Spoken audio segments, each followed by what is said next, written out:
ছাত্র লীগ টোকাই লীগ না, এরা হেলমেট বাহিনী। টোকাইরা ভাই তাদের একটা পরিচয় আছে, তারা রাস্তায় কষ্ট করে খায়। তাদের জন্য আমাদের রেসপন্সিবিলিটি আছে। এই ছাত্র লীগ হলো ফ্যাসিস্ট সরকারের লাঠিয়াল বাহিনী। এই ছাত্র লীগ হলো নব্য হানাদার বাহিনী। এদেরকে ছাত্র আকারে পরিচয় নিবেন না।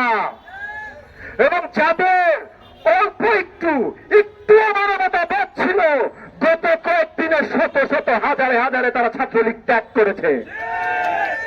আজকে যারা ছাত্রলীগে আছে তাদেরকে ধৈর্য নিতে পারেন, এইগুলা মানুষের বাচ্চা না, এইগুলা নমরুদের সন্তান। এইগুলোর এই দেশের মাটিতে থাকার কোনো অধিকার নাই।